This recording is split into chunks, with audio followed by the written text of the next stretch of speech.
ದೇಶದಾದ್ಯಂತ ಸದ್ಯ ಎಲ್ಪಿಜಿ ಪೂರೈಕೆ ಸಂಪೂರ್ಣವಾಗಿ ಸಾಮಾನ್ಯ ಸ್ಥಿತಿಗೆ ತಲುಪಿದೆ ಅಂತ ಪೆಟ್ರೋಲಿಯಂ ಮತ್ತು ನೈಸರ್ಗಿಕ ಅನಿಲ ಸಚಿವಾಲಯದ ಜಂಟಿ ಕಾರ್ಯದರ್ಶಿ ಸುಜಾತಾ ಶರ್ಮಾ ತಿಳಿಸಿದ್ದಾರೆ. 99% ಆನ್ಲೈನ್ ಬುಕಿಂಗ್ಗಳು ಜರುಗುತ್ತಿವೆ. ಯಾವುದೇ ಏಜೆನ್ಸಿಗಳಲ್ಲಿ ಅನಿಲ ಕೊರತೆ ಇಲ್ಲ. ಹೆಚ್ಚುವರಿಯಾಗಿ ಡೈವರ್ಷನ್ ಅನ್ನು ತಡೆಗಟ್ಟಲು ಒಟಿಪಿ ಆಧಾರಿತ ಎಲ್ಪಿಜಿ ವಿತರಣಾ ವ್ಯವಸ್ಥೆಯನ್ನು ಅಳವಡಿಸಲಾಗಿದೆ. ಗ್ರಾಹಕರ ನೋಂದಾಯಿತ ಮೊಬೈಲ್ ಸಂಖ್ಯೆಗೆ ಮಾತ್ರ ಒಟಿಪಿ ಕಳುಹಿಸಲಾಗುತ್ತೆ ಎಂದು ತಿಳಿಸಿದ್ದಾರೆ. ದಾವಣಗೆರೆ ಪಂಚಮಸಾಲಿ ಮಠದಲ್ಲಿ ವಚನಾನಂದ ಶ್ರೀ ಪದಚ್ಯುತಿ ವಿವಾದ ತೀವ್ರಗೊಂಡಿದ್ದು, ಭಕ್ತರೊಂದಿಗೆ ಚರ್ಚಿಸದೆ ನೋಟಿಸ್ ನೀಡದೆ ಉಚ್ಚಾಟನೆ ಮಾಡಲಾಗಿದೆ ಅಂತ ಆರೋಪಿಸಲಾಗಿದೆ. ರಾತ್ರೋರಾತ್ರಿ ನೋಟಿಸ್ ಅಂಟಿಸಿದ ಘಟನೆಗೆ ಸಿಸಿಟಿವಿ ಸಾಕ್ಷ್ಯವಿದೆ. ಪದಚ್ಯುತಿ ಖಂಡಿಸಿ ಭಕ್ತರು ಕೋರ್ಟ್ ಮೆಟ್ಟಿಲೇರಲು ಸಿದ್ಧತೆಗೆ ಮುಂದಾಗಿದ್ದಾರೆ. ಮಂಡ್ಯ ಸಮೀಪದ ಆದಿಚುಂಚನಗಿರಿಗೆ ನರೇಂದ್ರ ಮೋದಿ ನಾಳೆ ಭೇಟಿ ನೀಡಲಿದ್ದಾರೆ. ಶ್ರೀ ಗುರು ಭೈರವೈಕ್ಯ ಮಂದಿರವನ್ನ ಪ್ರಧಾನಿ ನರೇಂದ್ರ ಮೋದಿ ಲೋಕಾರ್ಪಣೆ ಮಾಡಲಿದ್ದಾರೆ. ಸುಮಾರು 50 ಕೋಟಿಗೂ ಹೆಚ್ಚು ವೆಚ್ಚದಲ್ಲಿ 6 ರಿಂದ 7 ವರ್ಷಗಳ ಪರಿಶ್ರಮದಿಂದ ಮಂದಿರ ನಿರ್ಮಾಣಗೊಂಡಿದೆ. ಶಂಕರ್ ಸ್ಥಪತಿ ನೇತೃತ್ವದಲ್ಲಿ ಸಂಪೂರ್ಣ ಕಲ್ಲಿನಿಂದ ವಿಶಿಷ್ಟ ಶಿಲ್ಪ ಕಲೆಯೊಂದಿಗೆ ನಿರ್ಮಾಣ ಮಾಡಲಾಗಿದೆ. ಬಾಲಗಂಗಾಧರನಾಥ ಸ್ವಾಮೀಜಿ ಭೈರವೈಕ್ಯ ಸ್ಥಳದಲ್ಲಿ ನಿರ್ಮಲಾನಂದ ಶ್ರೀಗಳ ಕಲ್ಪನೆಯಂತೆ ಮಂದಿರ ರೂಪುಗೊಂಡಿದೆ. ಬೆಂಗಳೂರಿನ ಯಡಿಯೂರು ಸಿಗ್ನಲ್ ಬಳಿ ಬಿಎಂಟಿಸಿ ಎಲೆಕ್ಟ್ರಿಕ್ ಬಸ್ ಮತ್ತು ವ್ಯಾನ್ ನಡುವೆ ಭೀಕರ ಡಿಕ್ಕಿ ಸಂಭವಿಸಿದೆ. ವ್ಯಾನ್ ಚಾಲಕನ ತಲೆಗೆ ಬಲವಾದ ಪೆಟ್ಟು ಬಿದ್ದು ತೀವ್ರ ರಕ್ತಸ್ರಾವವಾಗಿದೆ.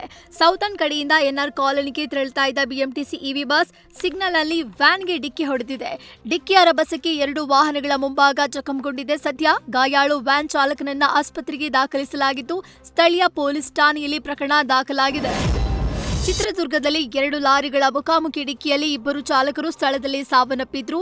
ಓರ್ವ ಗಾಯಾಳುವಿನ ಸ್ಥಿತಿ ಗಂಭೀರವಾಗಿದ್ದು, ಜಿಲ್ಲಾಸ್ಪತ್ರೆಗೆ ದಾಖಲಿಸಲಾಗಿದೆ. ಕಲ್ಕುಂಟೆ ಬ್ರಿಡ್ಜ್ ಬಳಿ ರಾಷ್ಟ್ರೀಯ ಹೆದ್ದಾರಿ 48ರಲ್ಲಿ ಈ ಘಟನೆ ನಡೆದಿತ್ತು. ಡಿವೈಡರ್ ದಾಟಿ ಎದುರು ಬರ್ತಾ ಇದ್ದ ಲಾರಿಗೆ ಡಿಕ್ಕಿ ಹೊಡೆದಿದೆ. ಭರಮಸಾಗರ ಪೊಲೀಸರು ಸ್ಥಳಕ್ಕೆ ಭೇಟಿ ನೀಡಿ ಪರಿಶೀಲನೆ ನಡೆಸಿದ್ದಾರೆ. ಬಾಗಲಕೋಟೆ ನಗರದ ಅಂಬೇಡ್ಕರ್ ಸರ್ಕಲ್ ಬಳಿ ಖಾಸಗಿ ಬಸ್ ನಿಯಂತ್ರಣ ತಪ್ಪಿ ರಸ್ತೆ ಬದಿಗೆ ನುಗ್ಗಿದೆ. ಬೆಂಗಳೂರಿನಿಂದ ಬರ್ತಾ ಇದ್ದ ಬಸ್ನಲ್ಲಿ 20ಕ್ಕೂ ಹೆಚ್ಚು ಪ್ರಯಾಣಿಕರಿದ್ರು. ಅದೃಷ್ಟವಶಾತ್ ಪ್ರಯಾಣಿಕರಿಗೆ ಸಣ್ಣ ಪುಟ್ಟ ಗಾಯಗಳಷ್ಟೇ ಸಂಭವಿಸಿದೆ. ಸ್ಥಳಕ್ಕೆ ಶಹರ ಪೊಲೀಸರು ಭೇಟಿ ನೀಡಿ ಪರಿಶೀಲನೆ ನಡೆಸಿದ್ದಾರೆ. ರಾಜ್ಯದಲ್ಲಿ ನೀವಾ ಜಾರಿಗೆ ತರಲು ರಾಜ್ಯ ಸರ್ಕಾರ ಮುಂದಾಗಿದೆ. ಸರ್ಕಾರದ ಬೊಕ್ಕಸಕ್ಕೆ ಬರೋಬ್ಬರಿ ಸ್ಪೀಕರ್ 350 ಕೋಟಿಯನ್ನ ಸ್ಪೀಕರ್ ಯುಟಿ ಖಾದರ್ ಉಳಿಸಿಕೊಟ್ಟಿದ್ದಾರೆ.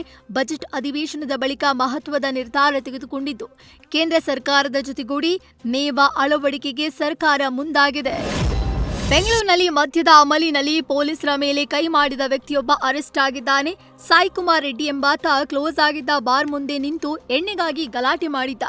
ಇದನ್ನ ಗಸ್ತಿನಲ್ಲಿದ್ದ ಪೊಲೀಸ್ ಸಿಬ್ಬಂದಿಗೆ ಸ್ಥಳೀಯರು ತಿಳಿಸಿದ್ರು. ಸ್ಥಳಕ್ಕೆ ಬಂದ ಪೊಲೀಸರು ವಿಚಾರಿಸಿದಾಗ ಅವಾಚ್ಯ ಶಬ್ದಗಳಿಂದ ನಿಂದಿಸಿ ಹಲ್ಲೆಗೆ ಯತ್ನಿಸಿದ್ದಾನೆ.